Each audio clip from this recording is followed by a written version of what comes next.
Il aura suffi de 2 petites décennies qui enjambent 1900 pour que l'Art nouveau se propage dans toute l'Europe, dans les rues des capitales. 2 exemples. Cette fulgurante poussée de fièvre architecturale et ornementale est d'autant plus impressionnante qu'elle cesse dans les années 1910, aussi soudainement qu'elle est apparue dans les années 1890, sans qu'on puisse identifier les causes exactes et certaines de son reflux. Autant dire que le phénomène de l'Art nouveau a tout d'une maladie virale qui aurait secoué l'Europe à la recherche d'un style moderne affranchi du ressassement des styles historiques et de l'éclectisme qui avait prévalu pendant tout le XIXe siècle. Et ce style nouveau, caractérisé par des formes onduleuses stylisées, vous en avez des exemples sur le PowerPoint, constitue une formule visuelle et graphique particulièrement virale autour de 1900. Un académicien, d'ailleurs, déplore, un académicien français déplore, dans un article paru dans la presse en 1905, je cite, il déplore donc l'éruption soudaine de petites villas modern style, on verra que modern style est l'autre nom de l'Art nouveau, de petites villas modern style tachées d'iris milieu des vieilles maisons du Canet, donc comme si cette éruption d'urticaire ou urticante était le symptôme de ce virus architectural. Comme le souligne Claude Quiguet dans son ouvrage intitulé Femmes et machines de 1900, avec un vocabulaire plus politique que médical, il y a quelque chose d'un totalitarisme esthétique dans l'Art nouveau, dans ce style qui s'empare de tous les domaines et de tous les matériaux, qui envahit littéralement la vie quotidienne, du caractère d'imprimerie à la boucle de ceinture. On n'a pas cessé par ailleurs, autour de 1900 toujours, de reprendre certains motifs privilégiés de l'Art nouveau pour dire sa tendance à se disséminer partout et sur tout. Le style inspiré du monde végétal partagerait sa propension à la prolifération. Cet art amoureux des formes sinueuses serait lui-même un style serpent ou un style ténia, là je reprends des termes qui sont usités à l'époque, un style serpent ou style ténia, colonisant insidieusement les surfaces, les objets, les meubles et le nom qui est attribué à l'Art nouveau, Modern Style. Le syntagme Modern Style est lui-même un syntagme viral qui va s'imposer très vite dans l'espace social et discursif autour de 1900. Donc avant d'en venir aux formes, il me semble important de noter que l'Art nouveau autour de 1900 est très souvent désigné en France par cette locution modern style, faux anglicisme, hein, c'est bien un terme qui est inventé par les Français, faux anglicisme qui est un très bon exemple de la viralité de certaines formules dans la presse fin de siècle. Le syntagme fait d'abord référence à un magasin, le magasin des frères Mercier, qui ouvre en 1896 et qui propose à l'époque des meubles nouveaux et bon marché, mais de médiocre qualité, aux jeunes ménages et à une clientèle petite bourgeoise soucieuse de se meubler à la nouvelle mode. Si la formule modern style apparaît très ponctuellement dans la presse entre 1800 l'année 1899, qui marque le début d'un usage courant du syntagme dans les revues spécialisées, les revues d'art, comme dans la presse généraliste. Le critique d'art Louis de Fourcault l'utilise au détour d'une chronique sur les salons de 1899 dans la très officielle revue des arts décoratifs. Je cite: la grande majorité des meubles et des accessoires de l'ameublement s'affilient à ce qu'on nomme à présent, d'un mot anglais, pas du tout anglais, mais bon, le modern style. Fin de citation. Si Fourcault semble reprendre une expression qui lui préexiste, celle-ci paraît néanmoins récente. Il précise bien ce qu'on nomme à présent. Et surtout, elle paraît étrangère, et on aura l'occasion d'y revenir. Le même mois, donc toujours en octobre 1899, un autre critique d'art, Fernand Weil, lui emboîte le pas dans les pages de l'art décoratif. Il sous-entend aussi l'apparition récente de ce qui est conçu comme un néologisme. Je cite: un nouveau style va naître, tout le monde nous le à définir. C'est pourquoi il a aussitôt reçu un nom, il s'intitule le Modern Style. Le Modern Style apparaît de nouveau comme un phénomène incertain et flou, le nom d'un style qui n'existe pas encore et dont le nom n'est pas encore admis, comme l'indique d'ailleurs l'italique et les guillemets. Pourtant, le terme fait parallèlement son entrée dans les petites revues quasiment au même moment, et même un petit peu avant. La Chronique des 13, qui est un auteur collectif et qui traite spécifiquement des arts décoratifs pour le Mercure de France, emploie, dès le mois de mai 1899, le syntagme Modern Style, toujours en italique, pour dénoncer, je cite, tout ce qui procède de l'imitation anglaise ou relève des Belges et de leur coup de fouet entortillé. Et on reviendra sur ce coup de fouet entortillé. À l'accusation de cosmopolitisme s'associe étroitement celle de l'extravagance et de la complication outrancière, auxquelles s'opposent les principes rationalistes sans cesse rappelés par cet auteur collectif.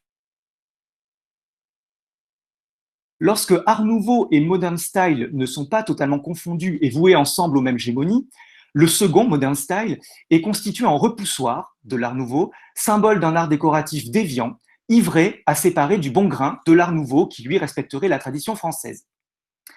Si Modern Style est viral, si le syntagme est viral, c'est précisément, je crois, en raison de la charge polémique contenue dans ces deux mots, qui disent à la fois l'origine étrangère du style et sa prétention à une modernité qui verse dans l'excès, à force de vouloir rompre avec les traditions nationales, ce qui est une antienne dans le discours de l'époque. Dès 1899, la formule polémique, Modern Style, se trouve également sous la plume des écrivains, donc elle circule très vite. En juin 1899, Jean Lorrain décrit d'une plume acide le nouveau décor du restaurant Maxim's. Alors, il écrit dans l'un de ses Paul Moll semaines, sous le pseudonyme de Rétif de la Bretonne. Et donc, on est là dans le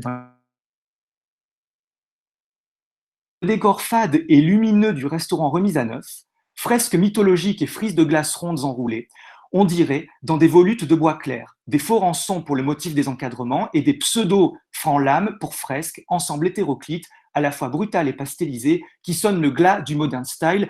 On remarquera au passage que le modern style est à peine né qu'on annonce déjà sa mort. Une nouvelle fois, le modern style est donc associé au composite, au faux, au mélange disgracieux et à l'excès qui doit précipiter sa perte. Alors que le mot est nouveau, la chose semble déjà avoir vécu. Cette première occurrence du terme chez Jean Lorrain est accompagnée des traditionnels italiques, qui montrent la prudence, la nouveauté du terme, mais ces italiques disparaîtront quelques mois seulement plus tard, lorsque, dans une autre chronique, Jean Lorrain plante rapidement un décor en évoquant, je cite, le salon hall un peu trop modern style déjà décrit. Et là, il n'y a plus d'italique, il n'y a rentré dans la langue. Ces variations de graphie peuvent être expliquées par l'écriture hâtive de la chronique, mais on peut aussi supposer qu'en l'espace de quelques mois, la formule s'est suffisamment propagée pour que les locuteurs se l'approprient plus facilement et qu'elle n'apparaisse plus comme un néologisme. À l'issue de l'exposition universelle de 1900, le syntagme modern style fait florès et se substitue parfois complètement à l'expression art nouveau. En témoignent deux articles importants, deux jalons vraiment dans la réception de l'art nouveau. Le premier est intitulé donc Modern Style, en première page du Figaro, et donc publié par Arsène Alexandre en septembre 1900.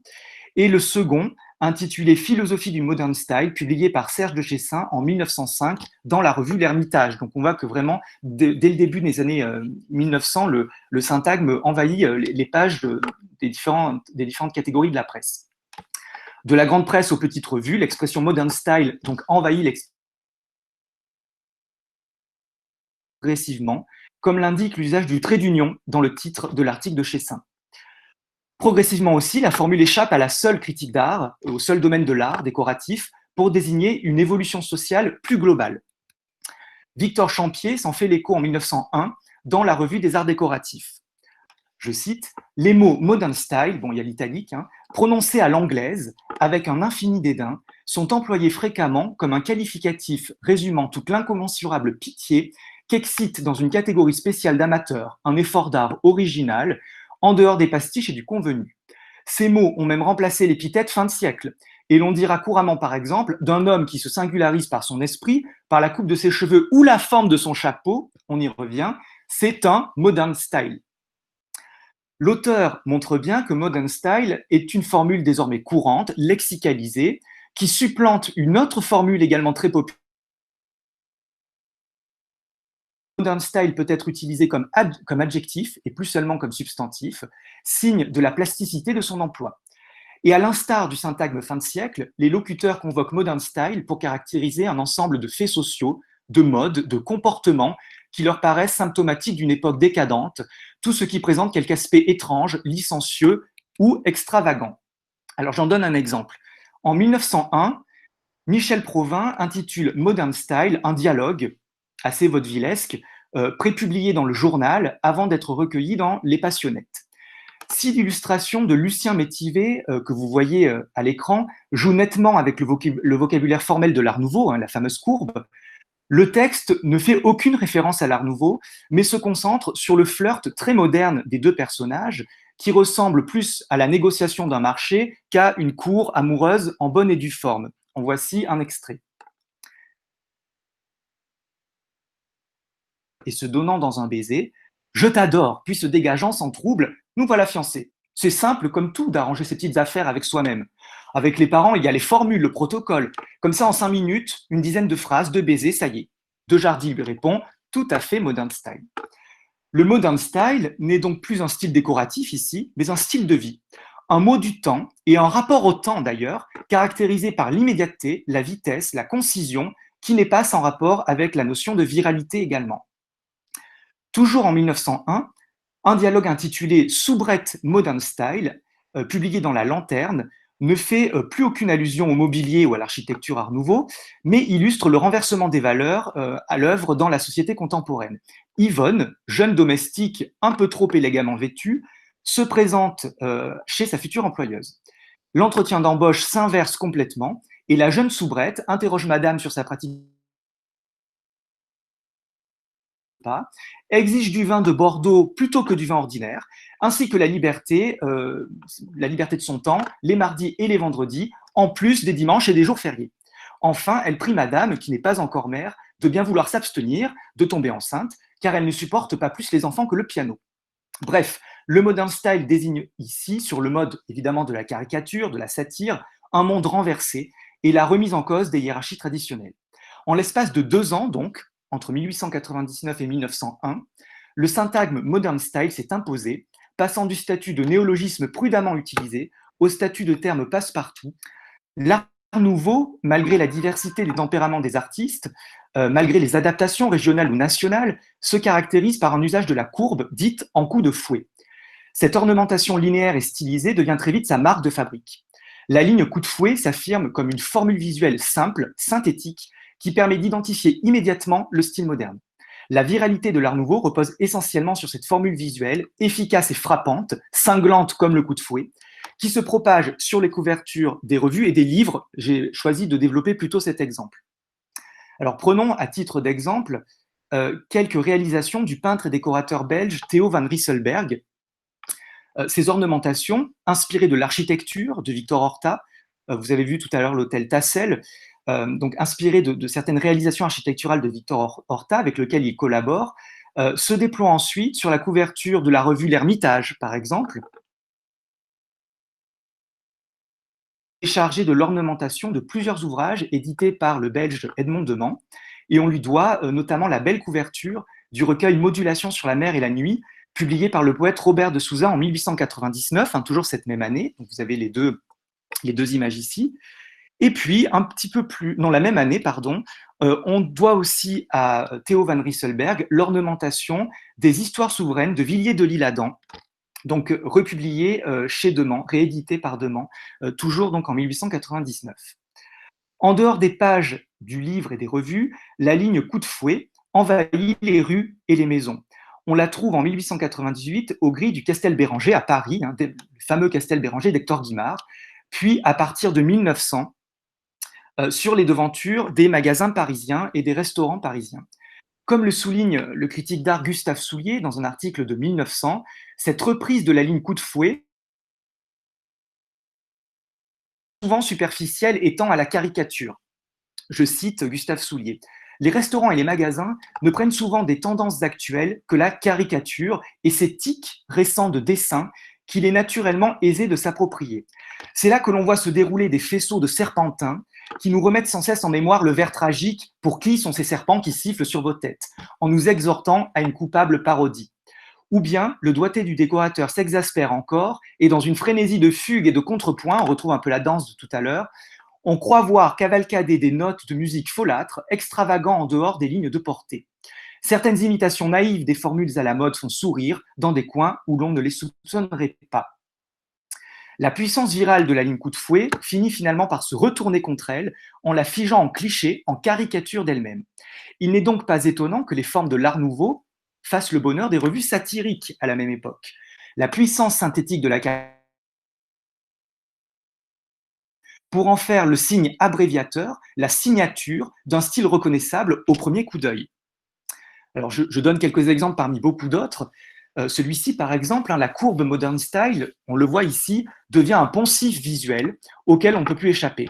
Dès 1900, alors là on est en 1905, pardon, dès 1905, Baker, dans Le Rire, s'amuse à surjouer les circonvolutions de la courbe, coup de fouet, d'ailleurs en remotivant l'origine de la métaphore, dans ce dessin où le fouet du cocher, justement, les volutes de la cigarette, la chevelure ébouriffée se font écho comme autant d'assonances visuelles.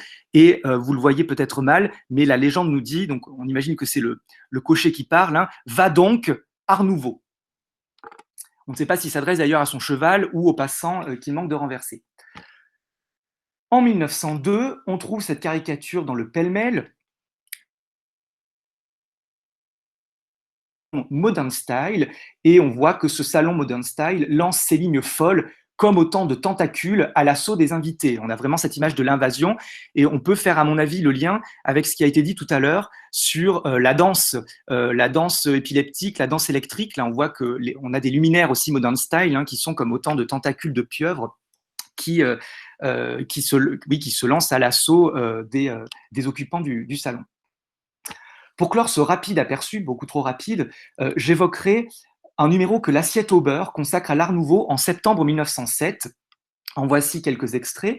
Et je commente rapidement, mais vous voyez qu'il s'agit là encore de jouer avec ce vocabulaire ornemental, avec cette ligne coup de fouet qui est en fait réduite à un simple entortillement, hein, mais cet entortillement fait signe immédiatement vers l'Art Nouveau.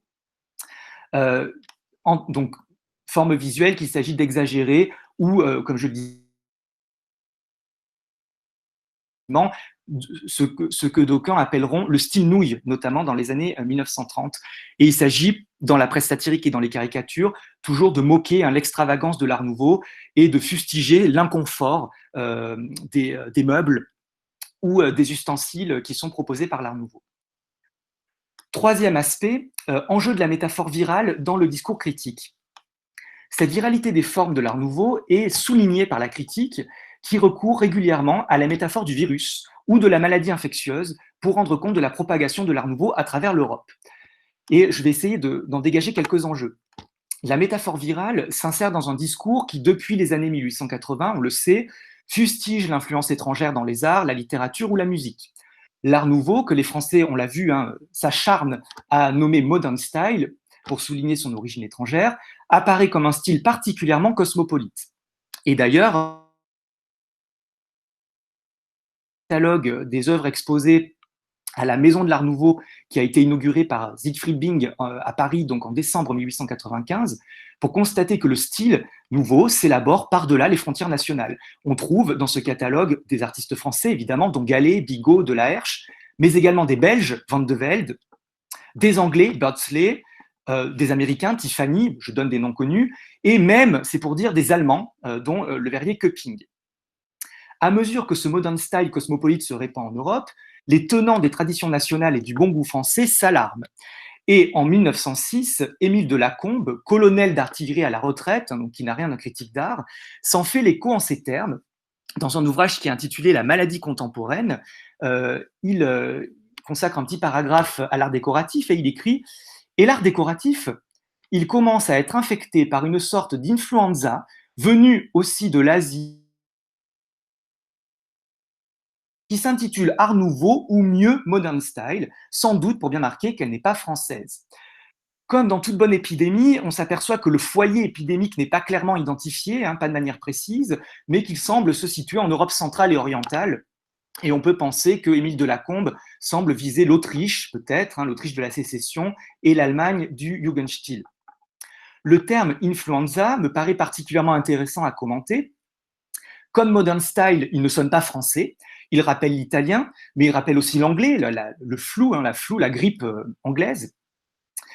Et surtout, le signifiant influenza a l'avantage d'exhiber la nature du mal, le virus, et son mode de propagation, l'influence, et en particulier donc l'influence étrangère, l'influence cosmopolite.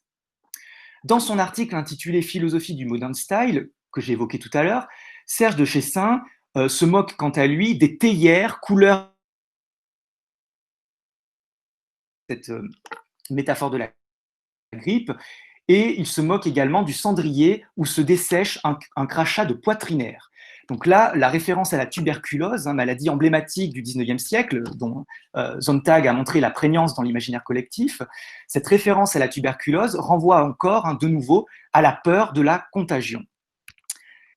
Et ce bacille de la tuberculose, découvert par Robert Koch en 1882, semble servir de modèle à l'assiette au beurre dans ce fameux numéro consacré à l'Art Nouveau, en 1907, puisque la couverture du numéro représente, donc vous le voyez, vous l'avez sous les yeux, représente le Bacillus ars nova, qui, nous précise-t-on, donc vous le voyez, le Bacillus dans son formol, dans je ne sais quoi, en tout cas dans son bocal, on a vraiment la muse malade de l'Art Nouveau. Ce Bacillus Art Nouveau, nous dit la page suivante, s'est répandu rapidement à travers l'Europe, et si bien d'Arte, puisque le numéro est rédigé à la fois en français et sous-titré, si je puis dire, en allemand. D'ailleurs, les dessins sont d'un artiste autrichien, d'un artiste art nouveau autrichien, Raphaël Kirchner, qui peut-être lui-même fait la traduction. Dans tous les cas, l'art nouveau est envisagé comme le résultat d'une contagion qui n'épargne aucun pays de l'Europe. Dès 1901, Jean Lahore, donc un poète très attentif à l'évolution des arts décoratifs, Jean Lahore, partisan d'un renouveau du décor français qui renoue avec la grande tradition du XVIIIe siècle, déplore les errements de certains artistes de l'Art nouveau qui, je cite, exagérèrent jusqu'à la rendre si redoutable la décoration linéaire, le leitmotiv de cette ligne courbe ou brisée, de cette ligne en paraphe, en coup de fouet, en zigzag, en éclair, leitmotiv dont l'exposition nous a révélé la contagion et comme le mal universel. Là se trouve, à mon sens, l'un des enjeux les plus profonds de l'imaginaire viral. Le virus transforme les organismes qu'il contamine pour les rendre semblables les uns aux autres. Et c'est tout l'enjeu, me semble-t-il, de l'usage du terme leitmotiv, qui revient lui-même de manière insistante dans le propos de Jean Lahore.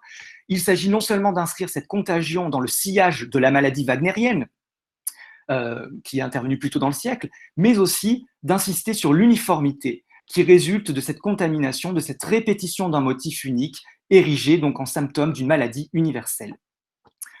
En cette fin du XIXe siècle, la viralité, Julien y a fait référence au début de la journée, la viralité d'une idée ou d'une image est souvent comprise sur le modèle de la suggestion. Le psychiatre, le médecin Hippolyte Bernheim, médecin de Nancy, définit minimalement la suggestion, je cite, comme l'acte par lequel une idée est introduite dans le cerveau et acceptée par lui. Cette suggestibilité, ajoute Bernheim, qui s'oppose en cela à Charcot, n'est pas propre au logique, qui peut être utilisée pour influencer tout type de sujet, un sujet sain. Transposée dans le domaine de la sociologie, cette théorie de la suggestion donnera lieu au concept de contagion imitative développé par Gabriel Tarde, qui n'hésite pas à faire de l'imitation le principe même des relations sociales et à parler d'une suggestion sociale universelle susceptible de rendre compte de bien des phénomènes, dont la mode, par exemple. Et la viralité de l'Art nouveau, souvent décrite dans la presse de l'époque comme un simple effet du snobisme contemporain, pourrait donc relever d'une telle suggestion sociale, d'une simple mode qui prendrait le relais d'autres toccades esthétiques. Mais la viralité de l'Art nouveau, telle qu'elle est décrite dans les textes ou les caricatures de 1900, me paraît être d'une autre nature. Il semble en effet, à bien regarder, que les formes elles-mêmes soient contagieuses, littéralement. Et il faut resituer cette angoisse de l'empire des formes visuelles, et de l'emprise d'ailleurs des formes visuelles, physiologique de l'esthétique à partir des années 1870. Il s'agit dès lors d'appréhender le phénomène esthétique à l'aide d'une théorie psychologique qui puise moins dans la métaphysique que dans la physiologie. Dans sa grammaire des arts décoratifs, Charles Blanc écrivait par exemple, je cite, « C'est dans la répétition de tous les ornements d'architecture, je reprends, Charles Blanc écrivait, c'est dans la répétition que tous les ornements d'architecture empruntent leur physionomie, leur intérêt optique, leur empire sur le sentiment. » Fin de citation. Les formes et les ornements sont considérés comme des vecteurs d'émotion qui leur permettent d'agir sur le corps et l'esprit du sujet. Les penseurs de l'architecture vont donc, au cours des années 1880-1890, élaborer une théorie de la force expressive des lignes, capable de susciter enthousiasme ou dépression, joie ou tristesse, selon leur direction et leur combinaison. C'est le programme de recherche que se fixe par exemple Charles Henry dans son introduction à une esthétique scientifique. Peu à peu, sur la psyché humaine. Le sujet peut être influencé par un environnement avec lequel il entretient une constante interaction. Et donc, ça va nous intéresser pour comprendre la viralité d'une forme. Tout se passe donc comme si les formes de l'Art nouveau, en s'imprimant sur la rétine de l'observateur, imprégnaient son esprit jusqu'à la hantise. L'assiette au beurre, donc toujours dans ce fameux numéro consacré à l'Art nouveau, se fait l'écho sur le mode satirique de ses discours. Il s'agit de signaler la virulence du virus de l'Art nouveau, si contagieux qu'un seul regard suffit à infecter le sujet. Je cite la page. Une variété de cette maladie, qui fait horriblement souffrir celui qui en est atteint, est connue sous le nom de ars nova suggestiva, donc on retrouve ce paradigme de la suggestion, et, ajoute le texte, se transmet par contagion directe. La suggestion ne renvoie pas ici à une relation sociale, mais désigne l'effet produit par les formes de l'art. La malade, nous dit l'assiette au beurre, doit donc être isolée, on dirait aujourd'hui confinée, c'est l'image de gauche, pour ne plus subir cette influence délétère.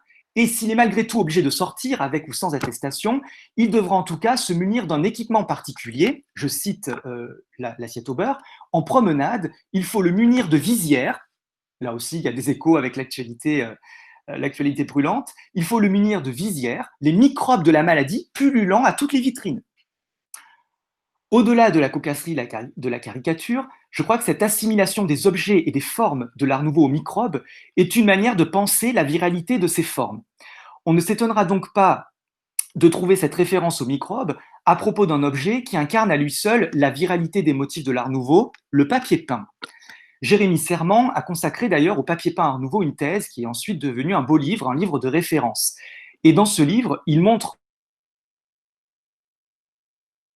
au milieu du siècle, ont permis de produire massivement et à bas prix des papiers peints. La reprise des motifs Art nouveau par l'industrie du papier peint à partir de 1900 accélère encore la diffusion et la démocratisation de ces papiers peints bon marché qu'on va retrouver aussi bien dans des grandes demeures que dans des intérieurs modestes. Hein. Donc ce papier peint Art nouveau va devenir un élément du décor quotidien. Et en plus, le papier peint, et en particulier le papier peint nouveau, est fondé sur la répétition d'un motif qui peut devenir obsédant. Donc il est donc doublement viral, si je puis dire.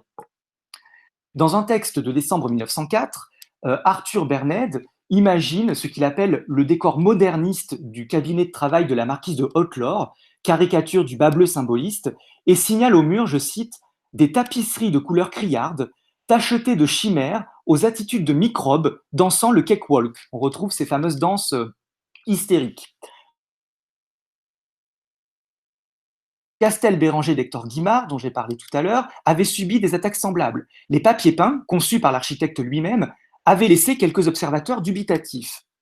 Par exemple, dans un article daté de 1901, Abel Fabre dénonce ce qu'il estime être des exagérations de Guimard, dont, je cite, « tel motif de ces papiers peints qui ressemble à un microbe grossi au microscope ». Et il fait référence à ce papier peint-là, qui était le papier peint destiné à la salle à manger.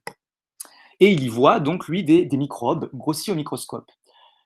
Alors que d'autres critiques, dès l'inauguration de l'immeuble, accusent les courbes de Guimard de donner le tournis et d'affecter la santé psychique de l'habitant, et là on n'est pas dans la presse satirique, on est vraiment dans la critique d'art et dans la presse sérieuse, il n'en faut pas plus pour suspecter ces formes microbiennes de contaminer l'esprit de celui qui les regarde et de lui inspirer l'obsession de ces mêmes lignes. Guimard lui-même s'en défend, prend le temps dans une conférence qu'il donne en juillet 1899, publiée sous le titre La Renaissance de l'art dans l'architecture moderne. Alors, je vais passer un peu vite, mais il livre deux anecdotes qu'il invente, très certainement.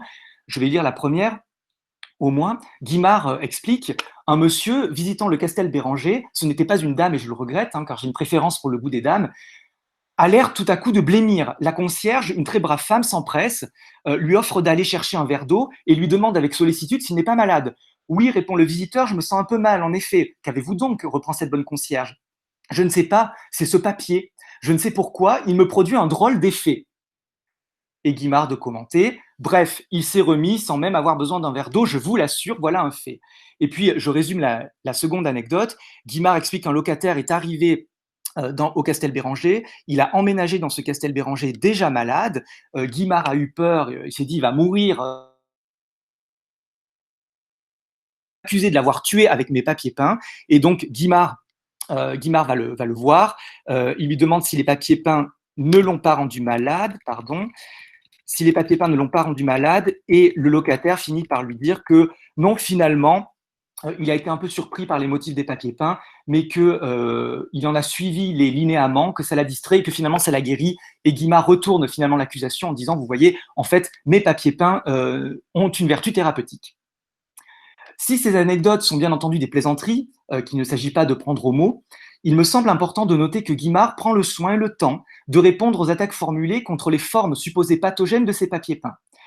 Je crois en tout cas que l'assimilation des motifs du papier peint Art Nouveau aux microbes ne constitue pas simplement un procédé satirique ou polémique, mais qu'elle indique de manière peut-être plus sous-jacente une réflexion sur la capacité des formes du décor à se comporter comme des microbes et à contacter,